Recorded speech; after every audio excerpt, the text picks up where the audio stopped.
तो मूवी का स्टार्ट होता है एक फाउंडेशन को दिखाते हुए जिसने अपनी स्पेसशिप स्पेस में भेजी थी 4 पैरासाइट्स को लेने के लिए, लेकिन उन्हें न्यूज मिलती है कि स्पेस से वापस आते हुए वो स्पेसशिप क्रैश हो गई है और पता नहीं कि उसमें मौजूद पैरासाइट्स बचे हैं या नहीं। वो फौरन से उस जगह पर पुलिस भेजते हैं जो उस जगह की इन्वेस्टिगेशन करने लगते हैं और जब पुलिस वहां पर पहुंचती है तो हम देखते हैं कि उन 4 पैरासाइट्स में से एक पैरासाइट वहां से भागकर किसी की बॉडी में चला जाता है और उसकी बॉडी को अपना होस्ट बना लेता है और उसे यूज करता है। वो लोग एक जख्मी आदमी को एम्बुलेंस में हॉस्पिटल लेकर जा रहे होते हैं, लेकिन उसी में एक औरत भी होती है जो कि काफी अजीब रिएक्ट कर रही होती है क्योंकि वो पैरासाइट किसी और में नहीं बल्कि इसी औरत में आया था। वो औरत एम्बुलेंस तोड़ते हुए उस मुल्क की तरफ निकलने लगती है जहाँ पर वो फाउंडेशन थी जिसने अपना स्पेसशिप स्पेस में भेजा था। खैर यहाँ पर ये सीन यहीं कट हो जाता है और हम एक लड़के को देखते हैं। उसका नाम एडी होता है और वो काफी अच्छा न्यूज रिपोर्टर होता है। उसकी कंपनी उससे काफी खुश थी और उसकी एक फियांसी भी थी जो कि उसी फाउंडेशन में काम किया करती थी जिसने अपना स्पेसशिप भेजा था।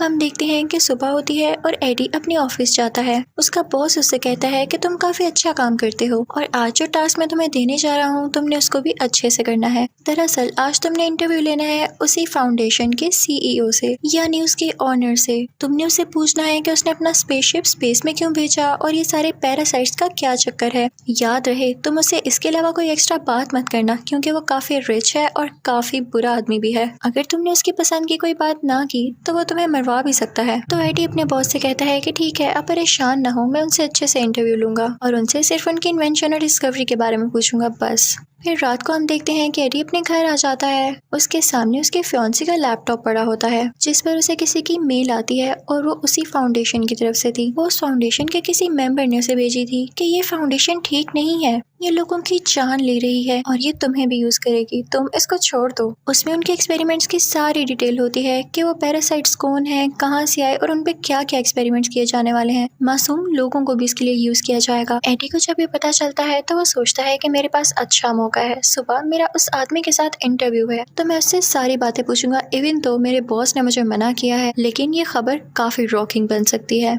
फिर हम देखते हैं कि वही सीईओ काफी बुरा आदमी होता है। सब लोग उससे काफी डरते थे और यही इस मूवी का विलेन भी है।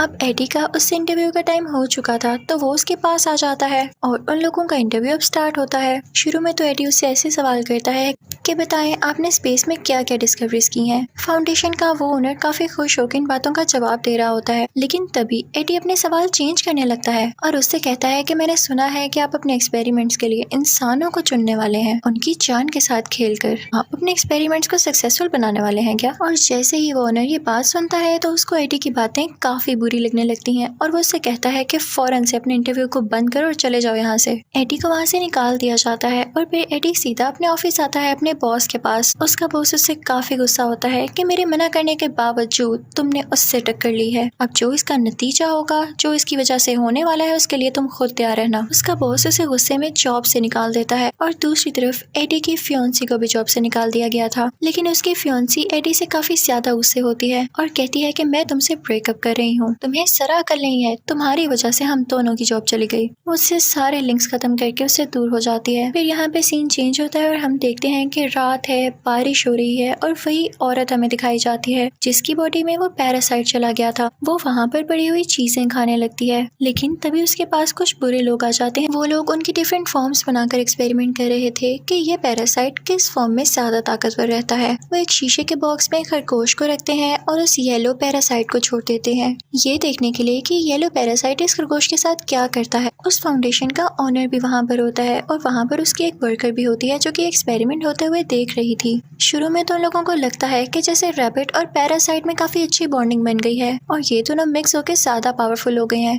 लेकिन कुछ ही देर में उस रैबिट की मौत हो जाती है, वो मर जाता है और उनका ये एक्सपेरिमेंट नाकाम रहा था। एडी को न्यूज से पता चलता है कि उस फाउंडेशन का ओनर और प्लान्स कर रहा है अपनी एक और स्पेसशिप स्पेस में भेजने के लिए और वो जानता था कि अगर उसने ऐसा किया तो और भी कई जाने जाएंगी जैसे पहले गई हैं। रास्ते में उसे एक औरत मिलती है जो उससे कहती है कि आप मुझे अखबार खरीद लें। एडी उससे अखबार खरीदता है और साथ ही एक स्टोर में आ जाता है। वहाँ पर एक चोर आता है और उस स्टोर को लूटने लगता है। लेकिन एडी चुप करके अपनी चीजें लेता है और वहाँ पे करके वापस आ जाता है। दूसरी तरफ हम उसी फाउंडेशन कंपनी की लैब को देखते हैं जहाँ पे वो ऑनर होता है उसी क्लासेस वाली वर्कर के साथ, और अब वो जानवर की बजाय किसी इंसान पर उस पैरासाइट के साथ एक्सपेरिमेंट कर रहे होते हैं। लेकिन वो पैरासाइट इंसान की बॉडी के साथ भी नहीं मिल पाता और उसकी जान ले लेता है। उस क्लासेस वाली लड़की को ये सब देख के काफी बुरा लग रहा होता है। वो फौरन से वहाँ से एडी के पास जाती है और उसे बताती है कि हमारी फाउंडेशन में ये सब हो रहा है। वो उससे मदद मांगती है, लेकिन एडी कहता है कि मैंने अब ये प्रोफेशन छोड़ दिया है और मैं अब किसी के साथ टक्कर लेने वाला नहीं। तो वो वर्कर कहती है कि समझने की कोशिश करो, वो ऑनर बहुत बुरा आदमी है, वो सबकी जान ले लेगा। वो दरअसल इस दुनिया पे जिंदा रहना चाहता ही नहीं है क्योंकि वो जानता है कि दुनिया जल्द ही खत्म होने वाली है। वो स्पेस पर एक्सपेरिमेंट्स कर रहा है ताकि वो वहाँ रह सके। अभी तो उसने वहाँ से 4 पैरासाइट यहाँ पर लाए। वो पैरासाइट कोई और नहीं बल्कि स्पेस के क्रिएचर्स थे जो कि काफी पावरफुल थे। लेकिन जब उन 4 पैरासाइट्स को यहाँ पर लेकर आया गया तो उनमें से एक पैरासाइट तो फौरन ही वहाँ से भाग गया था, और अब जो बाकी 3 बचे हैं वो ऑनर उन पर एक्सपेरिमेंट्स कर रहा है और मासूम लोगों की जान ले रहा है। वो एडी से कहती है कि प्लीज कुछ करो, तुम तो जानते हो कि कैसे अप्रोच करना है न्यूज रिपोर्टर्स को, तुम इस न्यूज को पब्लिश कर दो ताकि वो ऑनर पकड़ा जाए। मुझे नहीं बर्दाश्त होता कि लोग मर रहे हैं। तो एडी कहता है कि ठीक है, मैं सारी बात समझ गया हूँ, तुम परेशान ना हो, मैं जल्दी कुछ करता हूँ। एडी चुपके से उस लैब के अंदर जाता है जहाँ पर वो देखता है कि वाकई ही इंसानों पर एक्सपेरिमेंट्स हो रहे हैं। वो प्रूफ के तौर पर, एविडेंस के तौर पर उन सब लोगों की पिक्चर्स लेने लगता है। तो उसे पता चलता है कि जिस औरत से वो अखबार लिया करता था वो भी वहाँ पर है। एडी को बहुत बुरा लगता है और वो उस लड़की की जान बचाने के लिए उस कांच को तोड़ने लगता है, यानी उस ग्लास डोर को तोड़ने लगता है। वो लड़की वहाँ से बाहर आ जाती है, लेकिन वो उसी पैरासाइट से जुड़ी हुई थी। वो पैरासाइट उस लड़की की बॉडी छोड़कर एडी की बॉडी में आ जाता है और अब एडी की बॉडी पर उस पैरासाइट का असर होने लगा था। सारे गार्ड्स एडी के पीछे लग जाते हैं और एडी वहाँ से भागने लगता है, लेकिन वो इतना तेज भाग रहा होता है कि कोई भी नॉर्मल इंसान वैसे भाग नहीं सकता। इसका यही मतलब था कि पैरासाइट ने उस पर यह असर किया था। वो एक जंगल की तरफ भाग जाता है और काफी ऊंची ऊंची जंप्स लगाता हुआ एक दरख्त पर चढ़ जाता है और गार्ड से अपनी जान बचाता है। जब सब लोग वहाँ से चले जाते हैं तो एडी अपने घर आ जाता है और घर आकर पानी पीने लगता है काफी ज्यादा। उसके घर में जो भी सामान पड़ा हुआ था वो उसे खाने लगता है। उसकी भूख जैसे मिट ही नहीं रही थी, लेकिन उसे वॉमिटिंग होने लगती है। फिर उसका दिल काफी खराब हो रहा था और उसकी बॉडी में चेंजेस आ रहे थे। यहाँ तो उसकी शक्ल भी बदलने लगी थी, जिसे देख के वो काफी परेशान हो रहा था। उसे कुछ नहीं समझ आता तो वो परेशानी में अपनी फियांसी को कॉल करता है। तो उसकी फियांसी कहती है कि मैं तुमसे हर लिंक खत्म कर चुकी हूँ और मैं अब किसी और के साथ हूँ। लेकिन एडी फिर भी जिद करता है उससे मिलने की और फिर उससे रेस्टोरेंट में मिलने जाता है। वो रेस्टोरेंट में मौजूद सारी चीजें खाने लगता है, लेकिन कहता है कि मुझे इसको खा के एनर्जी नहीं मिल रही, ये मरा हुआ मीट है, मुझे जिंदा चीज तो खाने के लिए। साथ ही उसे एक एक्वेरियम नजर आता है जिसमें बैठ के वो वहाँ पर पड़े हुए क्रैब्स खाने लगता है। इनफैक्ट एडी की बॉडी में अब वेनम आ चुका था, यानी उन 4 पैरासाइट्स में से सबसे ज्यादा स्ट्रॉन्ग पैरासाइट। तभी तो उसने इंसान की बॉडी को अपना होस्ट बना लिया था। लेकिन एडी के फियांसी को और उसके दोस्त को ये बात समझ ही नहीं आ पाती, तो वो उसका स्कैन करने उसको हॉस्पिटल ले जाते हैं और उसके बाद एडी को उसके घर भेज दिया जाता है कि जैसे ही रिपोर्ट आएगी हम आपको बता देंगे। और अब हम फाउंडेशन का सीन देखते हैं जहाँ के ओनर को किसी तरह से ये पता चल जाता है कि उसकी वो वर्कर जो क्लासेस वाली थी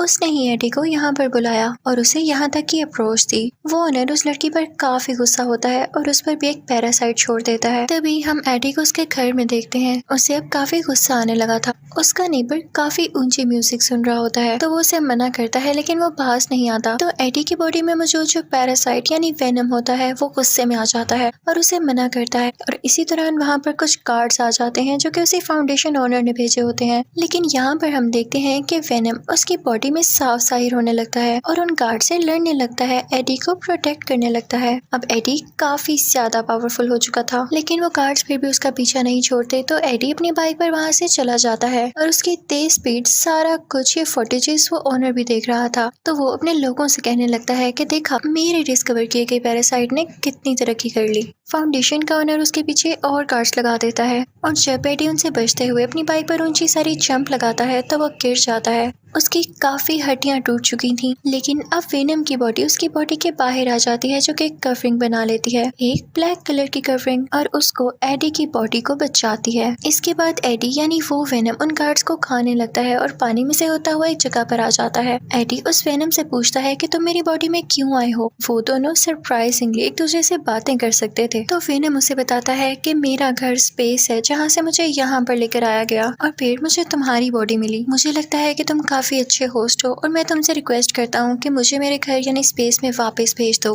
अब एडी के पास वो सारे एविडेंस होते हैं जो उसने पिक्चर्स क्लिक की थी उस फाउंडेशन में कि लोगों के साथ कितना जुल्म हो रहा था। वो अपनी कंपनी जाता है ये बताने के लिए, लेकिन उसका साथी उसे अंदर ही नहीं आने देता। तो वेनम उस एडी से कहता है कि मैं हूं ना, मैं तुम्हें ऊपर पहुंचा देता हूं। और फिर वो लोग ऊपर जाते हैं और खिड़की तोड़ते हुए अपने बॉस के ऑफिस में आ जाता है। वो साथ एक नोट रखता है और वो एविडेंस रखता है, लेकिन तभी वहां पर उसी ऑनर के गार्ड्स आ जाते हैं जो उस पर अटैक करने लगते हैं, उसे शूट करने लगते हैं। लेकिन वेनम एडी की बॉडी से बाहर आकर उसे दोबारा से प्रोटेक्ट करता है। वो वेनम उन सब गार्ड्स को हरा के उनमें से एक को खाने ही वाला होता है कि तभी उसकी फियोन्सी लड़की वहां पर आ जाती है जो कि उससे ब्रेकअप करके गई थी। एडी इंसानी शक्ल में वापस आ जाता है और उससे कहता है कि तुम क्या कर रही हो यहाँ पर। तो वो लड़की उससे कहती है कि तुम जानती हो ना कि तुम्हारा इलाज चल रहा है, तो तुम यहाँ क्या कर रहे हो, तुम फौरन से मेरे साथ आओ इससे पहले कि कोई मसला हो जाए। अब वो दोनों हॉस्पिटल आते हैं और उसकी पुरानी फियोन्सी का दोस्त उसका दोबारा से स्कैन करता है और फाइनली वो यहाँ पर सक्सेसफुल हो जाते हैं एडी की बॉडी से उस वेनम को निकालने में। एडी काफी ज्यादा लाइट फील कर रहा होता है और खुश होता है और उस वेनम से कहता है कि मैं भी नहीं चाहता था कि तुम मेरी बॉडी में आओ,